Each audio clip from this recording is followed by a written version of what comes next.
बिस्मिल्लाहिर्रहमानिर्रहीम। अस्सलाम वालेकुम। Welcome to my YouTube channel Hurhuriya. सिर्फ़ एक बार दुरूद शरीफ पढ़ने की हैरत अंगेज़ फजीलत। सिर्फ़ एक बार दुरूद पाक पढ़ने से क्या कुछ मिलता है, हैरत अंगेज़ फजीलत जानिए, जो कि अक्सर लोग नहीं जानते। तो सैकड़ों और हज़ारों, लाखों और करोड़ों में दुरूद शरीफ पढ़ने और पढ़वाने, नियत करने और कराने का कितना अजर व सवाब होगा।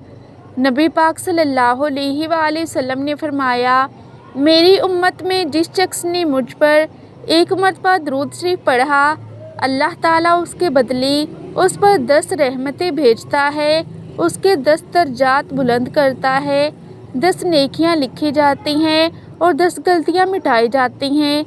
सिलसिला तो सहीहा 2960। एक बार दुरूद पाक पढ़ने से एक परिंदा पैदा किया जाता है जिसके 70,000 बाजू होते हैं। हर बाजू में 70,000 पर होते हैं।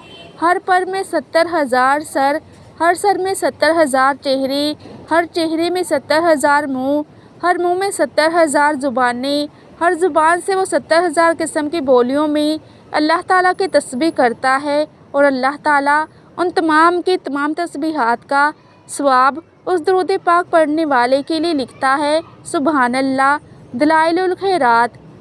नबी करीम सल्लल्लाहु अलैहि वसल्लम ने फरमाया, अल्लाह ताला का एक फ़रिश्ता है, उसका एक बाजू मशरिक़ में और दूसरा मगरिब में है। जब कोई शख्स मुझ पर मोहब्बत के साथ दुरूद भेजता है, वो फ़रिश्ता पानी में गोता खा के अपने पर झाड़ता है। अल्लाह पाक उसके पर से टपकने वाला हर हर कतरे के बदले एक फ़रिश्ता पैदा कर दे। वो फ़रिश्ते क़यामत तक दुरूद पाक पढ़ने वाले के लिए इस्तिग़फ़ार करते हैं। अल-कौलुल बदी, सफ़र नंबर 251। रहमते आलम सल्लल्लाहु अलैहि वसल्लम ने फरमाया, जो शख्स मुझ पर दुरूद पढ़ता है, सातों ज़मीनों आसमान की हर चीज़, चरिंद परिंद, शजर हजर उसके लिए दुआ करते हैं। अल-कौलुल बदी। फरमाने मुस्तफ़ा सल्लल्लाहु अलैहि वसल्लम है, एक बार दुरूद शरीफ पढ़ने से 1,60,000 हज का सवाब मिलता है। जज़्बुल कुलूब, फ़ज़ीलत व अज़मत दुरूद शरीफ, सफ़र नंबर 63। और बहुत सी रिवायत में ये भी है कि जो शख्स दुरूद भेजता है, नबी करीम सल्लल्लाहु अलैहि वसल्लम उस पर दुरूद भेजते हैं, यानी रहमत की दुआ करते हैं, और जो सलाम भेजता है उस पर सलाम भेजते हैं और अपने उम्मती के लिए इस्तिग़फ़ार भी करते हैं। हज़रत इमाम फ़खरुद्दीन राज़ी रहमतुल्लाह अलैह फरमाते हैं, हमारा इस्तिग़फ़ार दुआ की एक दरख्वास्त है। हमें यकीन नहीं कि कबूल हो या नहीं, लेकिन दुरूद शरीफ हर हालत में कबूल होता है। इसलिए इस्तिग़फ़ार का काम हज़ूर अकरम सल्लल्लाहु अलैहि वसल्लम पर छोड़ दें। वो हमेशा अपनी उम्मत के लिए इस्तिग़फ़ार करते रहते हैं और हुज़ूर नबी करीम सल्लल्लाहु अलैहि वसल्लम का इस्तिग़फ़ार और दुआ हर हालत में कबूल है। इधर हमारा दुरूद शरीफ कबूल, उधर नबी करीम सल्लल्लाहु अलैहि वसल्लम के कबूल दुआ और इस्तिग़फ़ार, दोनों तरफ कामयाबी ही कामयाबी है।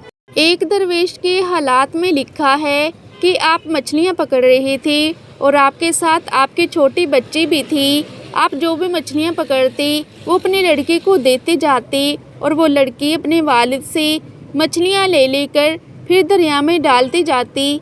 हज़रत फारिग होकर उठी तो लड़की से फरमाया, बेटी मछलियाँ कहाँ हैं? वो बोली, अब्बा जान मैंने तो उन सब को फिर दरिया में डाल दिया है। हज़रत ने फरमाया, तुमने ये क्या किया? सारी मेहनत बर्बाद कर दी। वो बोली, आप ही ने तो बताया था कि जो मछली ज़िक्र अल्लाह से गाफिल हो जाती है वही जाल में फंसती है। तो आप जिस मछली को पकड़ती थी, मैं समझ लेती कि ये ज़िक्र अल्लाह से गाफिल है, जब भी तो पकड़ी गई है। इसलिए मैंने इस ख्याल से कि गाफिल मछलियाँ खाकर उनके सोहबत से कहीं हम भी ज़िक्र अल्लाह से गाफिल ना हो जाएं, लिहाजा मैंने वो सारी मछलियाँ फिर दरिया में डाल दी। दुरूद शरीफ पर अजर व सवाब। हज़रत अब्दुर्रहमान बिन औफ़ रज़ी अल्लाह ताला अन्हो फरमाते हैं कि एक दिन हुज़ूर अक़दस सल्लल्लाहु अलैहि वसल्लम आबादी से निकलकर एक खजूर के बाग में पहुँचे और सजदे में गिर गए। मैं इंतज़ार के लिए बैठ गया। تاکہ جب آپ فارغ ہو جائیں تو پھر بات کروں، لیکن آپ کا سجدہ اتنا طویل تھا کہ مجھے بیٹھے بیٹھے اور انتظار کرتے کرتے بہت دیر ہو گئی، حتیٰ کہ میرے دل میں یہ خیال آنے لگا کہ کہیں آپ کی روح مبارک تو پرواز نہیں کر گئی، اور یہ سوچا کہ آپ کا ہاتھ ہلا کر دیکھوں۔ کافی دیر بعد جب سجدہ سے اٹھی تو دیکھا کہ آپ کے چہرے پر بڑی بشاشت کے آثار ہیں۔ میں نے پوچھا کہ یا رسول اللہ صلی اللہ علیہ وآلہ وسلم، آج میں نے ایسا منظر دیکھا جو پہلے نہیں دیکھا، وہ یہ کہ آپ نے آج اتنا طویل سجدہ فرمایا کہ اس سے پہلے اتنا طویل سجدہ نہیں فرمایا، اور میرے دل میں یہ خیال آنے لگا کہ کہیں آپ کی روح پرواز نہ کر گئی ہو۔ اس کی وجہ کیا تھی؟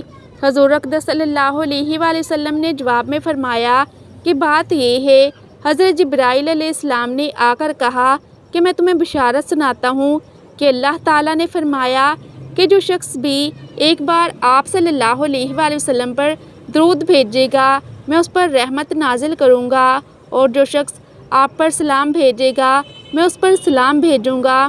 اس خوشخبری اور انعام کے شکر میں نے یہ سجدہ کیا۔ درود شریف فضائل کا مجموعہ۔ اور پھر درود شریف ایسی افضل عبادت ہے کہ ذکر اس کے اندر موجود ہے۔ حضور اقدس صلی اللہ علیہ وآلہ وسلم کے احسانات کا اعتراف اس میں ہے، دعا کی فضیلت اس میں ہے، بے شمار فضائل درود شریف میں جمع ہیں۔ لہٰذا جب یہ درود شریف اتنی فضیلت والا ہے تو آدمی پھر بھی اتنا بخیل بن جائے کہ جب نبی کریم صلی اللہ علیہ وآلہ وسلم کا ذکر مبارک آئے تو ایک مرتبہ بھی درود نہ بھیجے۔ اس لیے حضور اقدس صلی اللہ علیہ وآلہ وسلم نے فرمایا کہ مومن کے بخیل ہونے کے لیے یہی کافی ہے کہ اس کے سامنے میرا نام لیا جائے اور وہ مجھ پر درود نہ بھیجے۔ حضرت عامر بن ربیعہ رضی اللہ تعالیٰ عنہ فرماتے ہیں کہ میں نے حضور اقدس صلی اللہ علیہ وآلہ وسلم سے سنا کہ جو شخص مجھ پر درود بھیجتا ہے تو جب تک وہ درود بھیجتا رہتا ہے ملائکہ اس کے لیے رحمت کی دعا کرتے رہتے ہیں۔ اب جس کا دل چاہے ملائکہ کی دعا رحمت اپنے لیے کم کر لے یا زیادہ کر لے۔ Thanks for watching. خوش رہیں اور خوشیاں بانٹتے رہیں۔